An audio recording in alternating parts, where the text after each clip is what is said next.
So I'm going to define a function here called as sum of ints. Okay.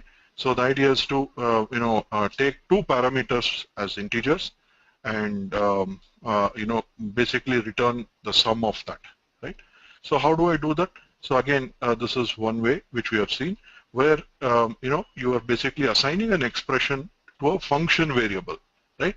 So for example, I'm saying here sum of ints. This is a function I want to create, and this takes two parameters, two integers. So I'm going to say a, which is of type integer, okay, comma b, which is of type integer, okay, and basically this is returning an int, okay.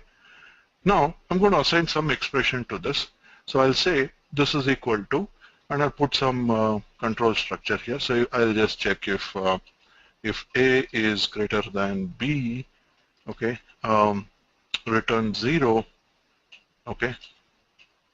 This is some my own weird logic, okay. So else I will say no, sorry, if a is greater than b, return 0, okay, and else you return a, okay. So basically it's trying to return so if a is greater than 0, return 0, otherwise you return a plus I'm going to call the sum of ints again, okay, sum of ints of a plus 1 comma b. So what I'm trying to do here is, see, observe here, so we are taking this function takes two integers as a parameters. So in this logic, what we are trying to do is trying to add the integers between the first parameter and the second parameter, right? So if the first parameter is lesser than the second, lesser than the second parameter, okay. Sorry, if the second parameter is lesser than the first parameter, okay, you're going to return 0, right? So otherwise, it's going to add up the integers from the first parameter and till the second parameter. So that's what it's trying to do here. I'm just creating some logic to kind of just demonstrate the way of creating the functions, right? So if you want to add the integers between a and b, this is how I'm going to do that, right? So if I'm just checking if a is greater than b, so then there is no integers between a and b, right? So I'm just returning 0. Otherwise, if a is smaller than b, then I'm going to return a plus the sum of integers of a plus 1 and b. So this goes on until it adds the integers till it reaches b, right? So this is a kind of recursive implementation of a function, right? So here what you're doing is you're taking an expression and you're assigning it to a function definition, which I'm doing it in this fashion. So if I do this, observe what happens. So you now have a function which is basically taking two integers as parameters and returning an int, okay. Now supposing if I say sum of int of say 5 to 10, okay. Now you can see here it adds from 5 up to 10, right? So it gives me the result as 45, right? Supposing if I give the other way around, right? So if I give it like 10 comma 5, right? So it returns me 0. So it's adding up from 5 till 10 and it is returning the values.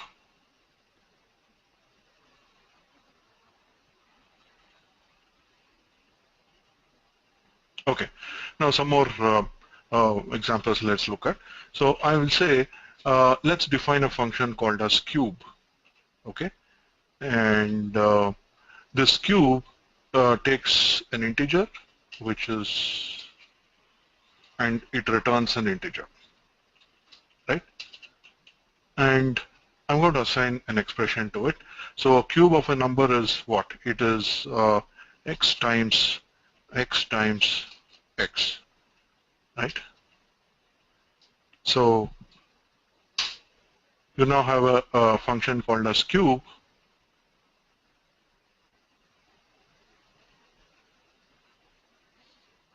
Okay, and you have a function which is assigned with this expression. Okay, so now I'll define one more function. Define sum of cubes.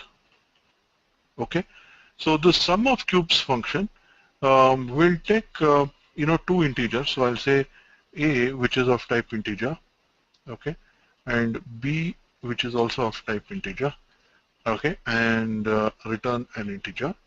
And I say this function, this is equal to, again I'll use a similar kind of logic. So if a is greater than b, okay, return 0, else I'll say return cube of a, okay, plus sum of cubes of a plus 1, okay, and b. All right. So you have another function, okay, which takes two parameters, which is using a previous function that we have here, and it is also recursively calling the same function, right? So you can say, for example, sum of cubes of 5, 10. Now I can see here it's giving you the sum of cubes from 5 up to 10, right? Now let us look at the another aspect of functional programming, which is passing functions as arguments to another functions, right? So I'm going to rewrite the same sum function here, okay? So I'm going to say have a function here called as say def sum, okay? Now here let us look at it this way. So I'm going to this sum function, okay, is going to take a function as a parameter to it, okay? So how am I going to do that? So I'll say this sum function. So earlier we said it's going to take an integer as a parameter. Now here I'll say take something a function as a parameter, and that function which this sum function is taking as a parameter is called as f. Okay, so let's say this name of this function is f. Okay, so this function, okay, now takes an integer as a parameter, all right, and it returns basically an integer, right? So what I'm trying to say here is the first parameter for this sum function is another function called as f here, which takes an integer as a parameter and it returns an integer as a return value. And then I say a, the second parameter is an integer, and the third parameter is also an integer. Okay, and I say this function basically returns an integer.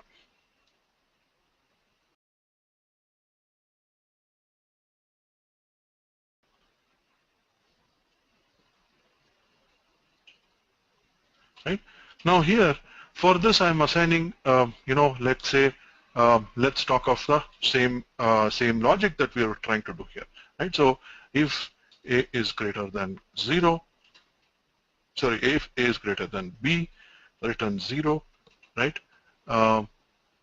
Else, okay, return f of a. Okay, so here f is a function, right? So f is a function which is being passed as a parameter to this. So I'm going to invoke f of a here. Okay, f of a is another parameter that I've got in here.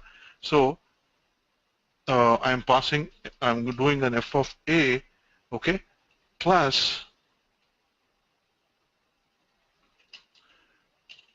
okay, I will say sum of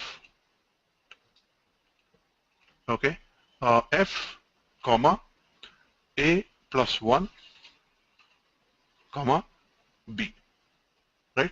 So here in the sum of cubes, what did I do? I basically created, say I was calling, like, I had a function called as cube, and I was calling that cube and then sum of cubes to recursively perform this, right?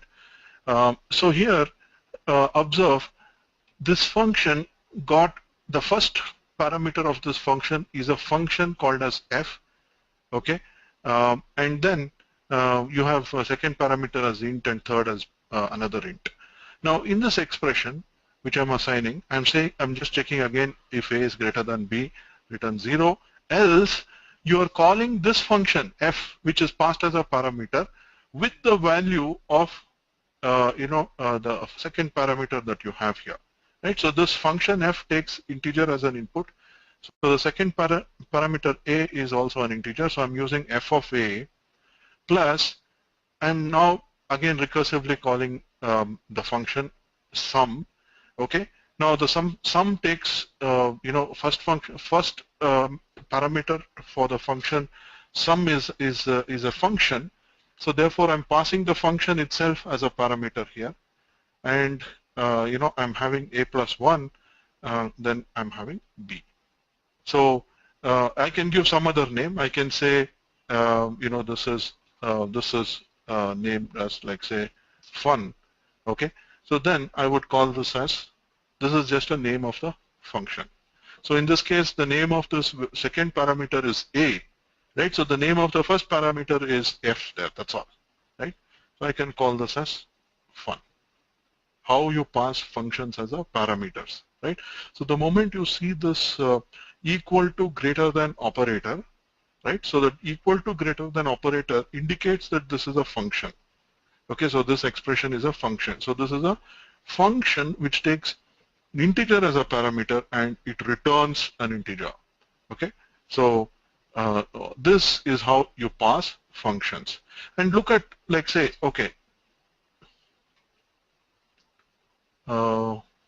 okay, so right, so I'm going to pass fun here.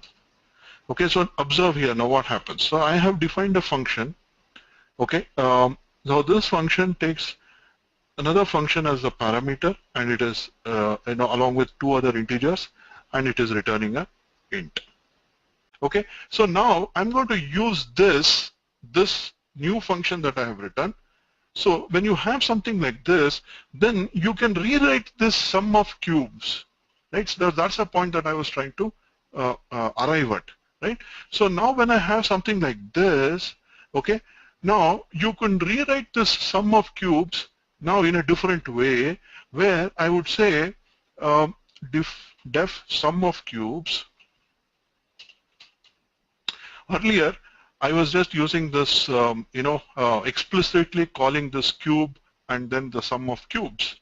Okay, now since I have a function here called as sum, which takes a function as an argument, so I'm going to rewrite this sum of cubes in this way. So I'll say sum of cubes is something which takes two parameters, which is a, okay, which is of type int, okay, and b, which is also of type int, and returns an integer. Okay, now I'm going to rewrite this. Instead of this expression, I would say is this is simply equal to sum of, I'm going to use this sum function now, and this sum function takes a function as a parameter along with two integers. So I'm going to pass the cubes function which I wrote here, right? So I have a cube function here which takes an integer and returns an integer. Okay, so this matches the signature here. So the function that the sum takes should take an integer and return an integer. So I'm going to pass this cube function here. So I'll say pass this cube followed by, I will say a comma b.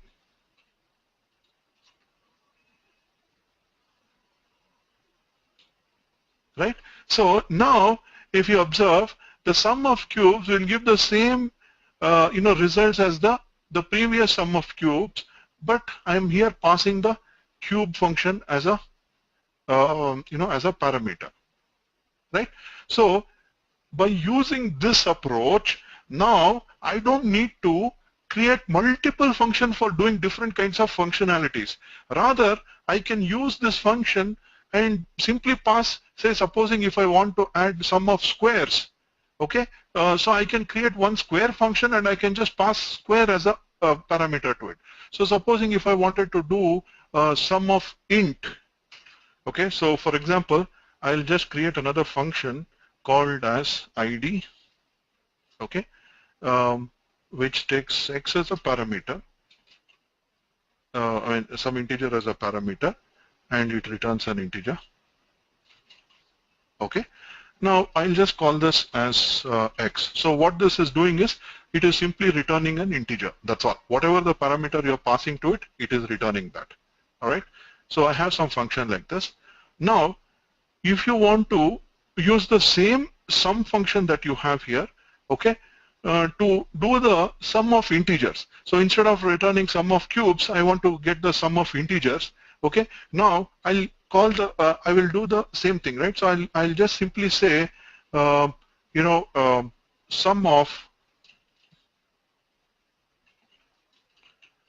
of integers. Okay.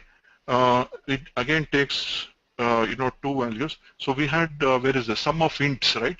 So the sum of ints that we wrote here, the first one, okay, I'm going to rewrite this now.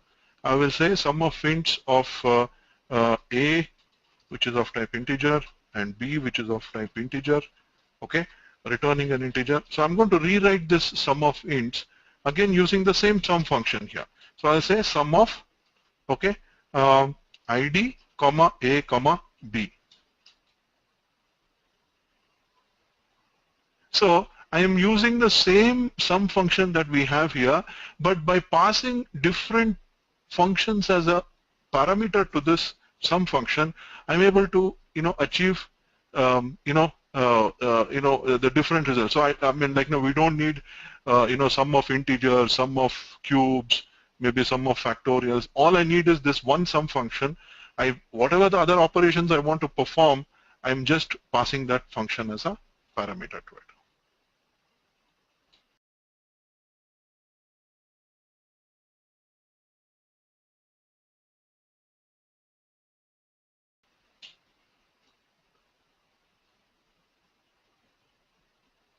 Okay. I'll just show you one more function, right? So for example, let's have a function called as factorial, right? So factorial also takes x as an integer, I mean parameter, and returns an integer, right? So now how is factorial created? So you'll say factorial is okay, so basically adding up till that number, right? So now let's create a recursive function. So I'll say if x is equal to if x is equal to 0, okay, return 0, right? Return 1, okay, else return factorial of x minus 1. Okay, so what this will do is this is recursively it's going to add up the same number. So and it gives you a factorial of a individual number. So now we have a function called factorial. So if you want to find the sum of factorials, I don't need to write another function called sum of facts, right? Or I can just use this sum function by passing this factorial as a parameter to that, right? So this is another way how you can also reduce the volume of code, and also start thinking in a different manner, right? So start thinking in how do I send a function which you can apply it on the data, and that way, like, you get your output, rather than just trying to write a function where you take data and you process them straight away.